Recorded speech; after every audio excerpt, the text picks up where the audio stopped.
Hello everyone, greetings from NSN Hyderabad. As you're aware, we have been featuring a lot of experts who are giving us their advice and sharing their experience on a variety of topics to do with skill development, vocational training. So in the same series today, we have invited Mr. Ameya Vanjari, who is the head of partnerships, technology and support functions at Tata Strive. You might know that we have already featured a talk with Mr. Ameya Vanjari last year. So Ameya, it's a coincidence that we are getting back to you exactly after a year.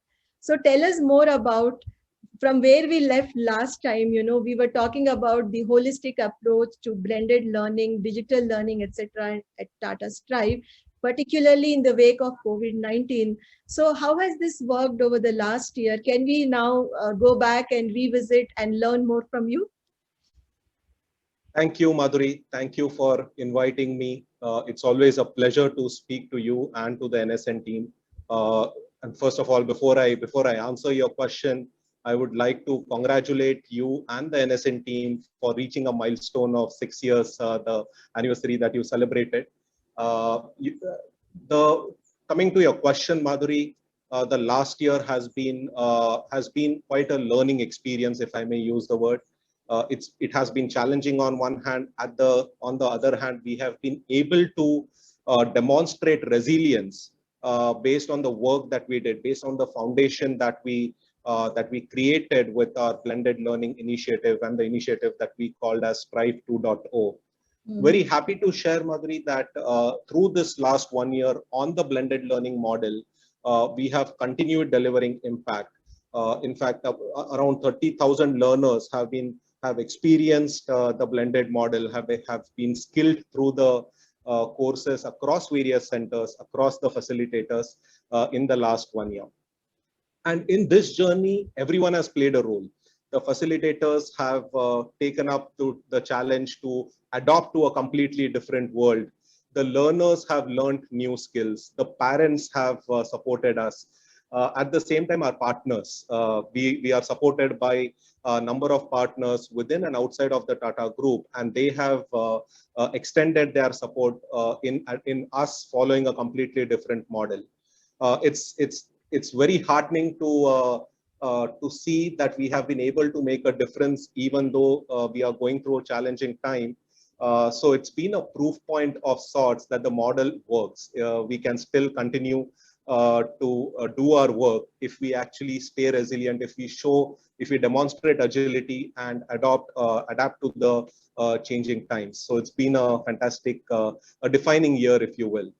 Yeah, that's so nice to hear, Ameya. Such a positive news, especially when the times are challenging. Like you used very important three words, I would say: resilience, adaptability, agility, and adapting ourselves to the changing times, which I think is the need of the hour in the wake of the second phase of COVID, which is throwing many more challenges than the last year. Absolutely. And for our viewers who wish to read the previous interview with Mr. Ameya Vanjari, do visit the link which is shared in the description of this video. You might be interested to read more about how it was last year and how things are going this year. So let's continue with our conversation, Ameya. So while you mentioned many stakeholders, who positively took things in their stride when the changes were happening, because till then, I think skilling was more a face-to-face kind of an activity, and technology was seen more like, okay, it's a nice to have thing, but it became a need. So in such a scenario, how did the trainers experience this program? Was there a reorientation for them? I mean, the trainers and the facilitators, because I think they had to make a switch, move over from ILT, that is the face-to-face instructor-led training, to a kind of a blended model. So can you tell us more on this? Yes, absolutely. It was not just reorientation, but a lot of unlearning and learning completely new techniques and completely different way of delivering the learning experience. I think so. We realized it very early that we need to invest in retraining and developing skills and capabilities within our trainers. So we crafted programs, starting with a very basic, simple one, which we packaged as Digital Superstar. And this Digital Superstar as a program is available for anyone within the ecosystem on the NSDC eSkill India portal as well.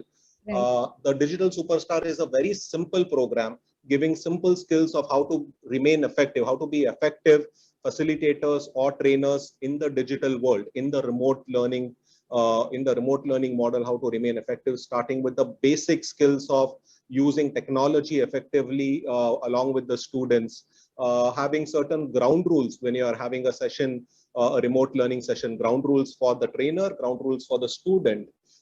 Then how do you break down a learning objective into aspects where you can do activities, where you need to do asynchronous exercises for the students and synchronous sessions. So things like that have been packaged into what we call as Digital Superstar. This was followed by what we called as Strive Evolve, but it was essentially a more gamified engagement for all learners across Strive. There are about 190 of them across the organization. They all were formed into teams, and they went through various. It was sort of a competition amongst 10 different teams, and but it was a learning engagement. So it was an intervention where every team was learning, every team was demonstrating what they are learning. And it was very essential and effective in the times when there was gloom all around. So that was something that really worked for us, something that any others can also try out. And there were innovative ways and innovative things that the learners and the trainers and facilitators actually adopted once they started taking the blended learning batches. So once they started teaching remotely, conducting sessions remotely, they came up with challenges, and everyone was involved to resolve those challenges. It wasn't a smooth ride at all. Okay, there were a number of roadblocks and challenges all along the way. To give you an example, many of the batches that were formed after May last year, in June, July, August, and subsequently, were batches that had students from mixed, some from rural places, some coming from urban, semi-urban, peri-urban. So it was a mixed cohort. And some of the basic skills of an ability to understand a video where there is a Hindi-English video that's been shared was difficult for some students. And if they come from a vernacular background, or if they come from a language, if they are studied in, let's say, a Telugu medium school in our Hyderabad center, there were challenges that they faced. And when our facilitators saw these challenges, they came up with a model of assigning what they call as a study buddy, where you have some students who are fairly good at English. They understand, at least they're able to make sense of the Hindi English videos and learning material that we are distributing on our LMS. And students who found it difficult, they were paired together, there were groups formed, and they were asked to come for 30 minutes every day in the evening to share what they have learned and what they had studied, and clarify doubts amongst themselves, not in presence of a facilitator. So those kind of models really work.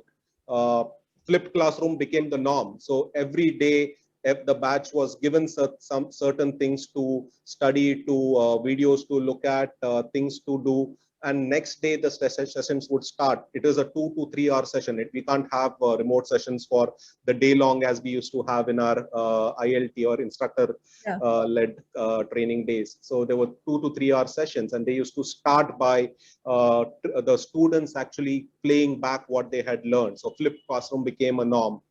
There were a number of other things in terms of trainers being, we also ran a program, Madhuri, on what we called as Expand Your Horizon. Okay. Now, this is a program where we found an opportunity that trainers could be trained in more than one, to take and facilitate more than one particular skill. So if it is a trainer who is taking a banking BDE course, the same facilitator can be trained for taking an insurance course. And any adjacencies wherever there are opportunities, we reskilled, or we allowed for trainers to get certified on that, on any adjacent courses. Now that allows us flexibility in expanding our operations, or doing more with the same number of trainers that we have. So that's another initiative that we ran. So yes, to summarize, investing in the capabilities of the trainers has been an important initiative all through the year, and we continue to do that. Yeah, it's really nice to hear about, I think, the initiatives and also the way you have narrated the results and, particularly focusing on, like just now you mentioned about multiple subjects or multiple domains of expertise for a trainer. I think that's something so useful for them, going ahead as well. And also you've told us a bit about how you were making them feel comfortable with technology in a much more leisurely way, because I think technology adoption also comes with a kind of inhibition and fear and all in the beginning. But I think these activities must have really helped them to make that switch. Are there any particular examples that would have helped, let's say one or two examples, which help them to switch over from, like you gave an example, from asynchronous to synchronous, or multiple formats when they are using, so that they are very clear what they are expected to do? Is there something like an example which you can tell us? I'll give an example of how we had to, not synchronous to asynchronous, but definitely in a classroom setting to a remote setting. Okay. So if you think about the activities that we used to have, let's say,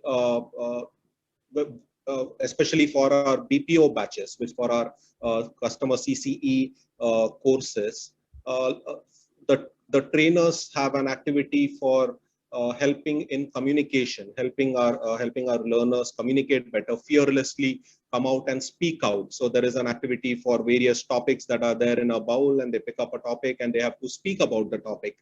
Now the same activity, when it is translated in a home setting, you have to think about, okay, so the activity now in a home setting, in a remote learning environment is, okay, go and find an object, any object that you like in your house, and come back with an object within 30 seconds. So they go and pick up an object and come back, and then they don't know that they have to actually speak about the object, and the trainer then says that you speak about the object for 2 minutes. The first 2-3 students go through that, and then the trainer puts in a small trick to actually basically not allow the next learner to go and speak about the same object, but someone else's object. So you bring in a little bit uncertainty into the play, ambiguity into the play, because ambiguity, uncertainty are important aspects. Responsiveness is an important aspect for the learners that we have. So this is just one example that comes to my mind, but the essential part is, when you're thinking about blended learning, when you're thinking about remote learning, you have to redesign, rethink all the activities or all the mechanisms that you used to do in your classroom setting. Yeah. The same don't translate automatically into the remote learning setting. Yeah, that's right. And the moment they become aware of it, I'm sure, they try to adapt themselves gradually to the medium, and they would also come up with their own innovative ways of handling various classroom setups. You spoke about innovative ways. A couple of innovative ways. For example, again, the CCE, the BPO batches, students have come up with a cable that connects from their phone to an old keyboard, and they use a keyboard to do the typing practice. Which is quite interesting, because and that is part of our lab exercises. When in a center setting, in a classroom setting, in a lab exercise, you do typing practice and you have scores. So there are apps on the phone where you can connect a keyboard and you can continue doing that. Our FNB batches students have actually gone ahead and created cutlery using card paper and cardboard to practice how do you do a fine dine setting. And they take pictures of that and they share it on phones. So there are a number of examples where learners have brought in innovation and kept learning meaningful and effective. Yeah, since you mentioned the students, my next question would be around them. Were there some skills that were consciously taught to the students to, adapt to the challenges of, let's say, blended format of learning? Yes, so there are, and there is always a mix. So there are certain students who adapt very quickly. and there are certain who take time. So you have, so there are students, for example, when it comes to the service industry courses, it is far more easier for students to, they are digitally more savvy, they are comfortable with technology, they are comfortable with, most of them are comfortable with English and Hindi languages, they are articulate. So that is lesser of a challenge in the service industry courses. In courses where students actually come from either graduation or they have come from BSc, BA, BCom students, they are far more comfortable. When students in courses where they come from, let's say, an ITI pass or a 12th dropout or a 10th dropout, for technical courses, for auto technician or electrician courses, we have to work with them on their mindset. Some of them come with a mindset that if a course is to be done on a computer or on a phone, then how am I going to learn how do I repair a vehicle, or how do I become an electrician? And the answer is no, you can't learn only through the phone, but you will have practice sessions. But it's important to make use of the time, learn and get some knowledge, and then we will give you a window when you can come and practice in our centers. But investing 1 month or investing a few weeks, daily couple of hours in learning remotely is something that doesn't appeal to quite a few of them. So we have to work on the mindset. We have to help them realize that it's possible. And many students who continued, and so there were dropouts, those who did not change their mindset, there were dropouts, but many who continue actually are reaping the benefits. Whenever we have a window where there are no restrictions, we get students to our labs, we ensure that they get enough time to practice and while they study topics remotely. So that's one aspect that comes to my mind. The second thing, very simple things that we do, like setting a ground rule on a daily basis and reiterating it for the first few days, it's extremely important. Simple things like muting, keeping the camera on, or choosing a right location for participating in the learning session, dressing appropriately. So these are aspects that are important. In remote locations, some students face them all of a sudden during the class or during the session, they face an issue of electricity going down. Yes. So ensuring that there is power, it's charged, your phones are charged. You have, if possible, have a power bank, or ensure that you have another phone from your friend or someone which is lined up for it. So simple things like that are also something that we have done using ground rules. Yeah, I think that's amazing because you have thought through the entire process, till the devices, what device they use, what phone they use. Let me put it in the larger context. Today, as we all know, it's inevitable. Every organization which wants to do skilling has to go the blended way till the time things normalize post-COVID, now that the challenges have multiplied. So in such a scenario, when organizations have to make a smooth and seamless transition to blended format, there could be some, very important issues which they have to look at, like investment in technology, like training the trainers themselves, or even the device availability. Because as you know, at present, or most of the skilling programs are, being offered to students who come from a bit of a challenging background. In such a scenario, how do you think we can address so many of these issues? Is there, I don't think there's a mantra, but is there something which can come from you as an expert? No, there is no simple mantra, Madhuri. It is a completely different operating model. It needs to be reimagined across all dimensions, starting with redesigning the learning experience, the instruction design, as we call it. And we have to rethink. We have to redesign the learner experience, the learning experience for the blended model. And that is absolutely essential. Where do you bring in activities? What should be done synchronously in a session? What can learners actually read up, or which videos they can watch out for, or they can watch and come prepared? Which activities work in a remote setting, which activities don't? These are all aspects that you need to address in redesigning the learning experience, and that is absolutely essential. The other aspects that you spoke about are equally important. which is people capability. We spoke at length about it. The capability of the trainers, the capability of the facilitators. They need to be comfortable in the learning, in the blended learning model. They need to be comfortable with technology and stay effective in technology. So investments on that are absolutely essential. In terms of technology as well as processes, I think it's not just about technology.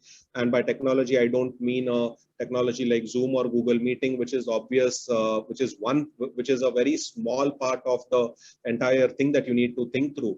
You need to think through how are you going to take attendance, how are you going to govern, how do you equip your facilitators to track if the learners have done the asynchronous activities that they were supposed to do. Yeah. You need to rethink assessments. How do you do formative assessments to know whether the learners are have actually grasped the knowledge or grasped the skill that you really want, that you plan to transfer. So rethinking formative assessments, rethinking your attendance, rethinking tracking. I think all these were important aspects, and we took step by step. We have progressed step by step in the last 1 year, and have evolved into the Strive 2.0 world, where some of or most of these have been addressed. But I think over and above all these four aspects is you need to do this keeping in mind the context of the learner and context of the course. What you can do for a BPO or an ITITS course or a banking business development sales role course or an auto sales course is very different from what you can do for an electrician course or an auto technician course or a solar PV course. So you need to be aware about the context of what is the course, where are the learners going to come from? Are they going to come from a background where they are not comfortable with technology and they need time? In electrician courses, we take about 20-25 days for learners to get comfortable with using technology, using and following the learning. And also, the most important thing is you are actually transferring the ownership of learning into their hands, and you expect them to take that ownership. And that doesn't happen easily. That takes those 20-25 days, that every day I have to watch these videos, do these exercises, do these activities, and then come prepared for the next day.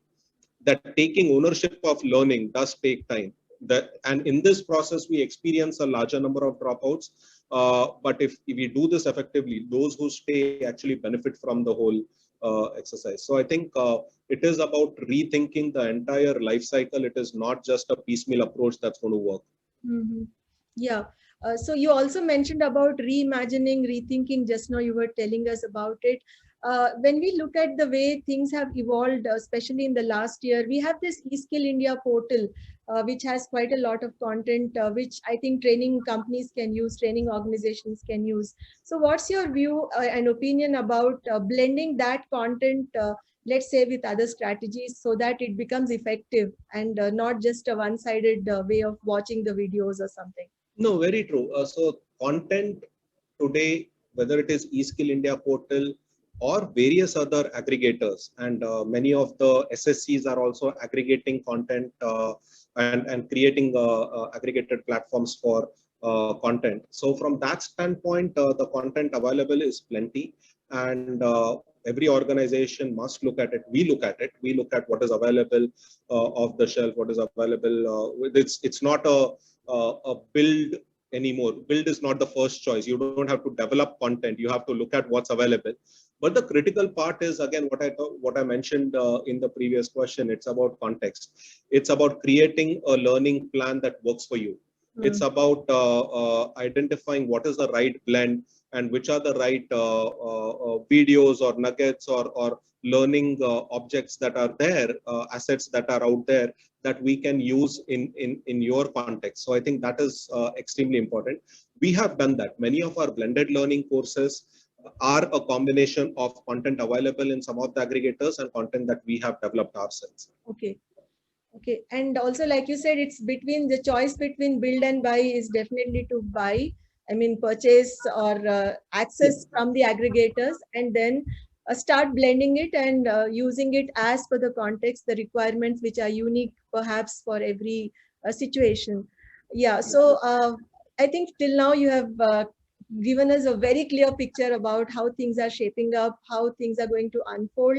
Now, towards the end of this conversation, I would like to ask you one very important question, considering today's challenges with the pandemic, which is definitely telling us that, hey, look, digital is the way to learn for a much longer time than we expected.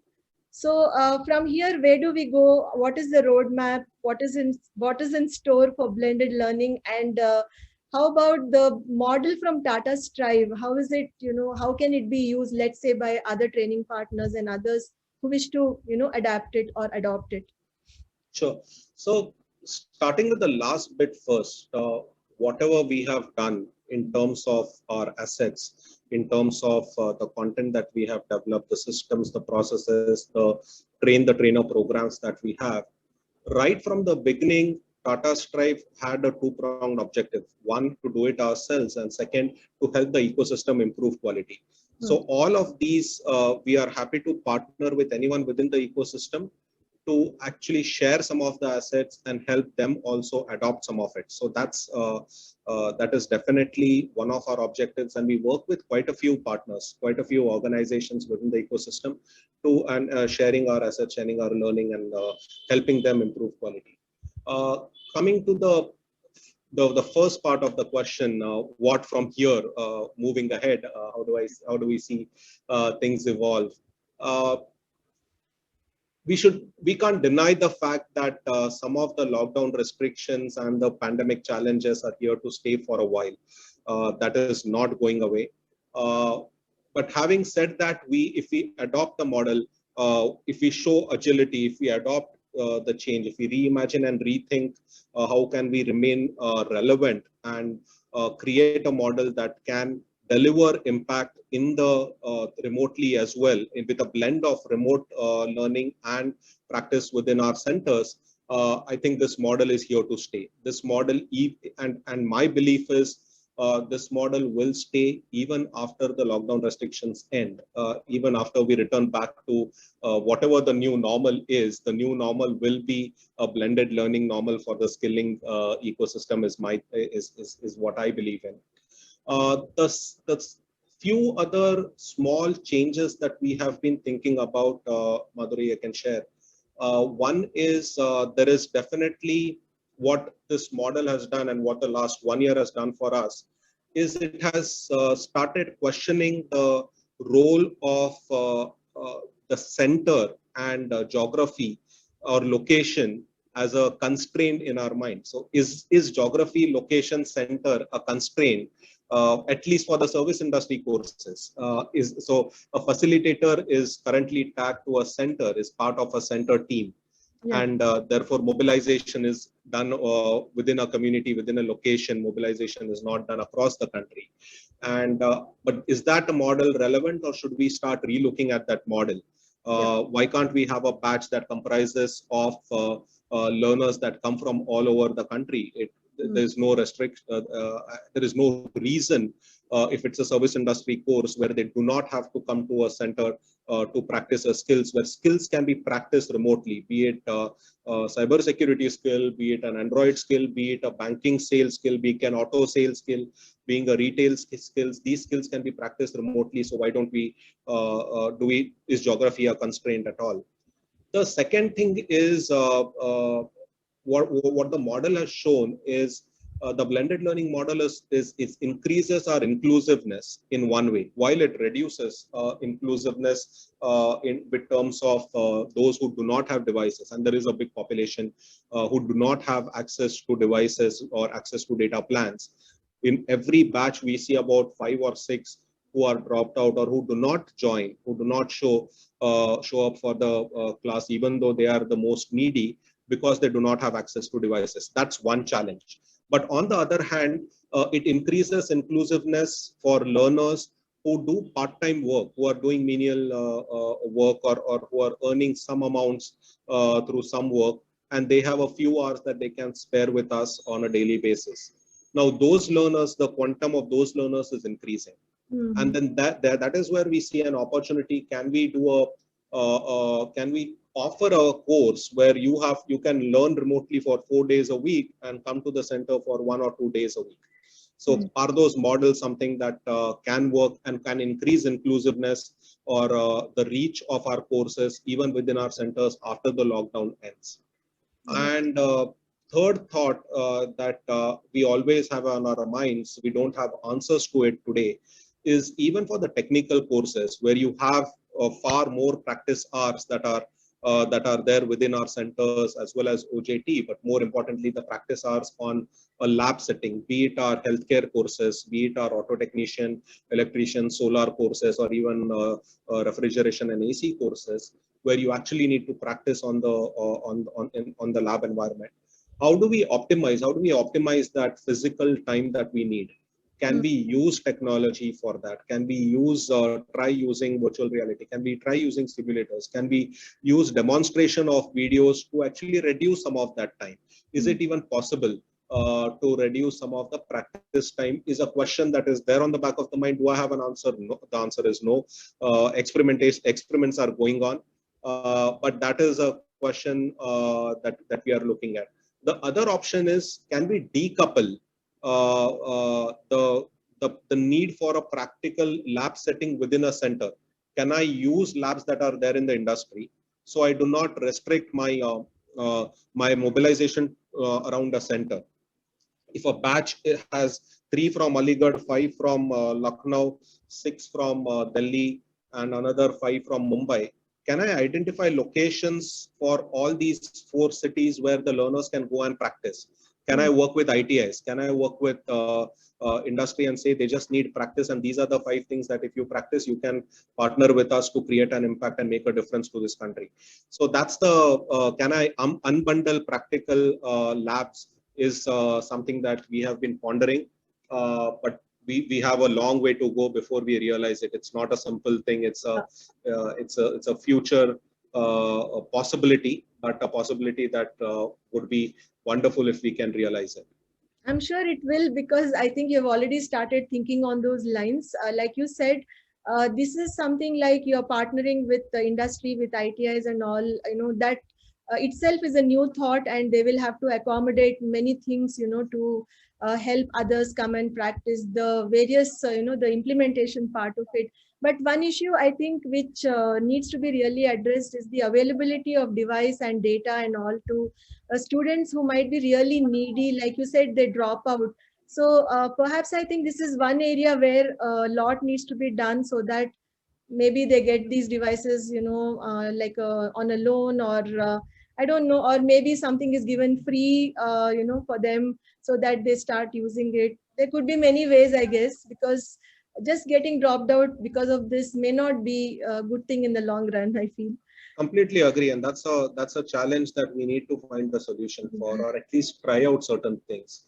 And we were discussing the possibility of getting devices with one of our group companies. While they were willing to give devices, the challenge is the logistics part of it.